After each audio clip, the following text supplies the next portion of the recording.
Welcome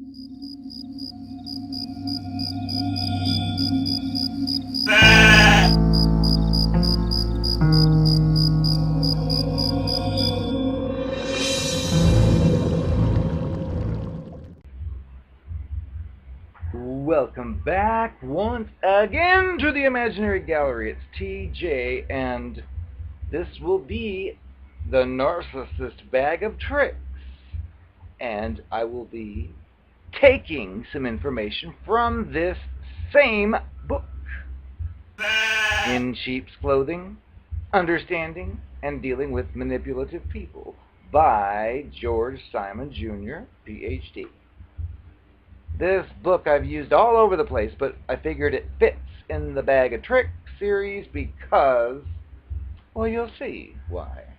As the author had told us before, it's not possible to list every tactic that a good manipulator is going to be capable of using to get ya. But the automatic mental behaviors and interpersonal maneuvers enumerated below are some of the more popular weapons in the arsenal of the disturbed character's bag of tricks. I added that. And this author, it's important to note, refers to, like cluster B toxic people, as aggressive. They're covertly aggressive, meaning they're secretly aggressive. The author tells us it's important to remember that when people display the behaviors we're about to cover, they are at that very moment fighting. They are fighting against the values or standards of conduct that they know that others want them to adopt or internalize. And they are also fighting to overcome resistance in others and to have their way. And if you ever try to have a discussion with one of these cluster B narcissist monster fools, you'll probably cringe when you hear what I'm about to tell you. Simon tells us that covert aggressive individuals are very good at using the tactics we're about to cover to conceal their aggressive intentions, while simultaneously throwing you on the defensive. When people are on the defensive, their thoughts tend to become a little confused, and they engage in more self-doubt, and they may feel a need to retreat. Using these tactics increases the chances manipulators will get their way and gain advantage over their targets. Sometimes a tactic is used in isolation. More often, however, the skilled manipulator will throw so many of them at you at once that you might not even realize how badly you've been manipulated until it's too late.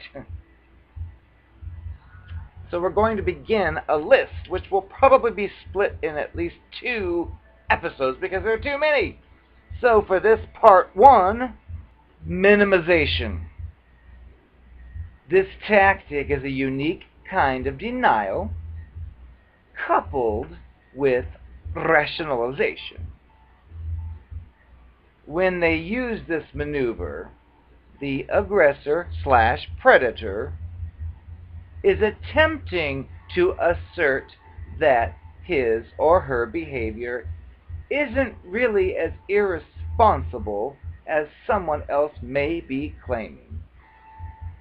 It's the aggressor's attempt to make a molehill out of a mountain. The use of minimization clearly illustrates the difference between the neurotic individual and the disturbed character. And then he goes on to tell us that neurotics oftentimes make mountains out of molehills or catastrophize. The disturbed character frequently trivializes the nature of the wrongdoing, which, oh yes, it does. Manipulators do this to make a person who might confront them feel they have been overly harsh in their criticism or unjust in their appraisal of a situation. Scam.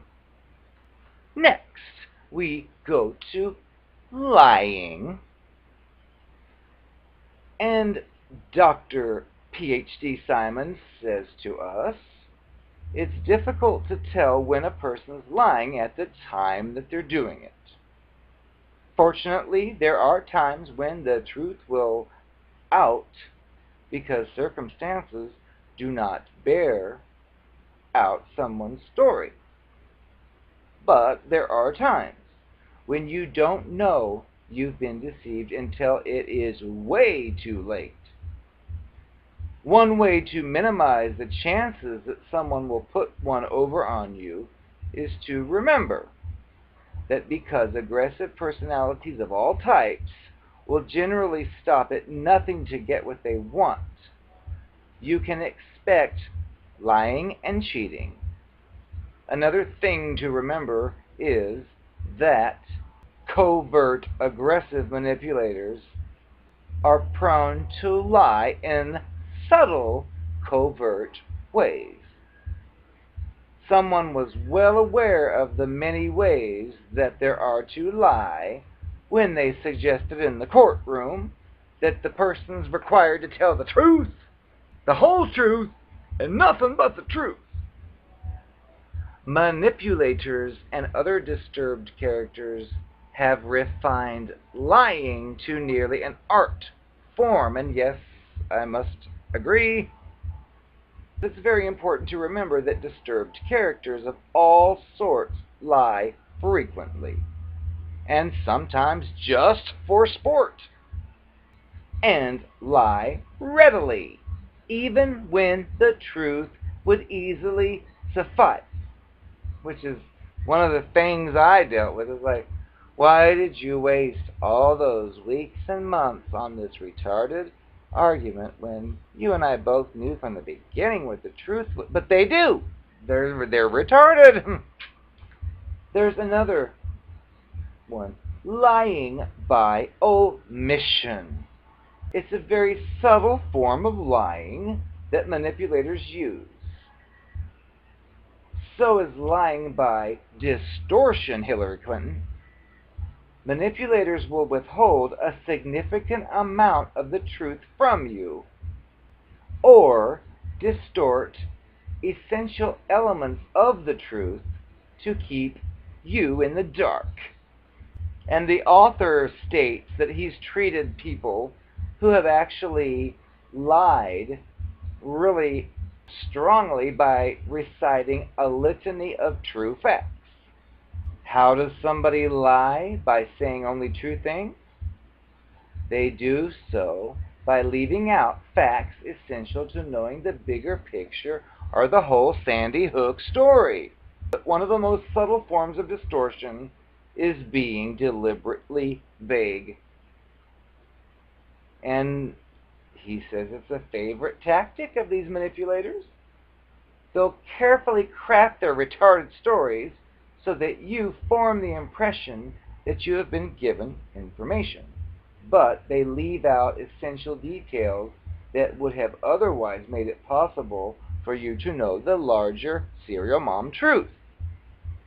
The next one on the list is denial, which this is when the aggressor refuses to admit they've done something harmful or hurtful, which is basically every gosh darn goddamn cluster B monster you try to confront for the sick behavior.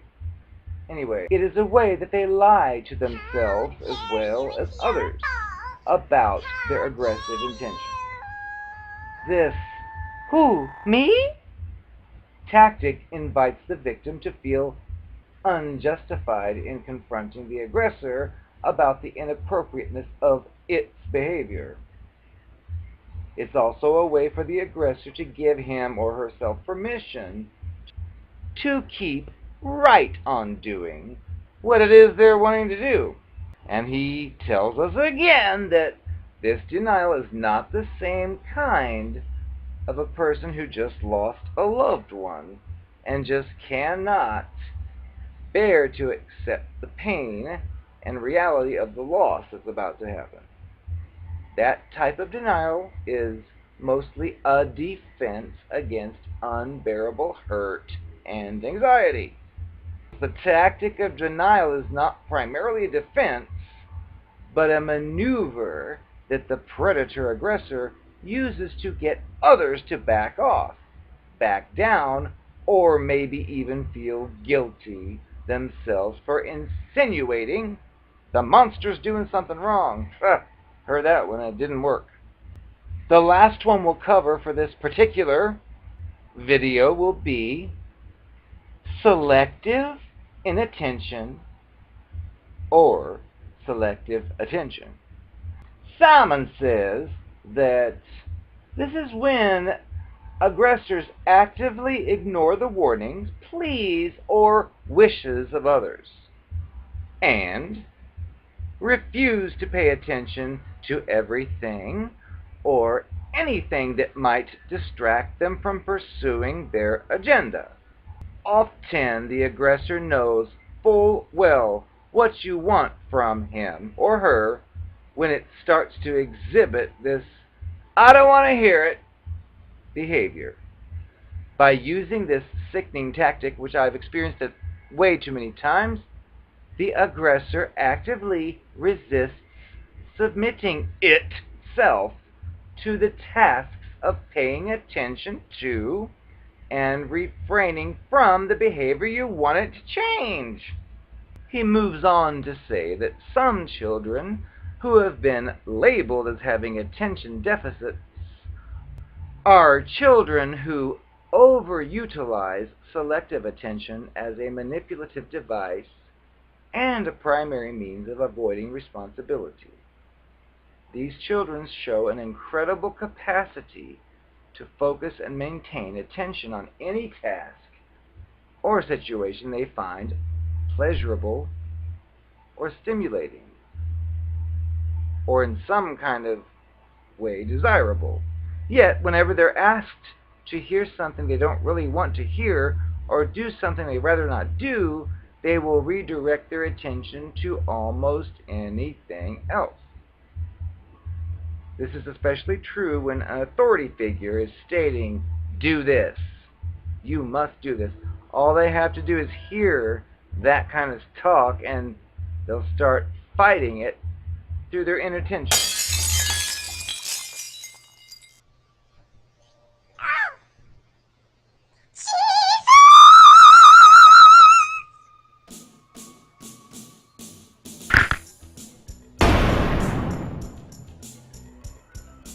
I am the genie of the lamp. Think of me as your spirit guide. I give you 3 wishes. Think about them carefully before making your decision. I'm the genie of the lamp. I am the genie of the lamp.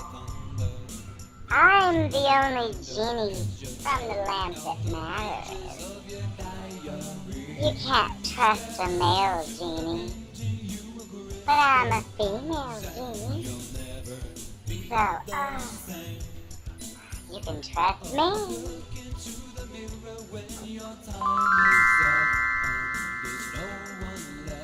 I can't help it. I fell in love with Angel Cologne. He cheated on me with Dr. Cheetah and Dr. Lou. They had a threesome. It ruined my life. I'm gonna get revenge. My third eye is open, and it's reptilian. Look out!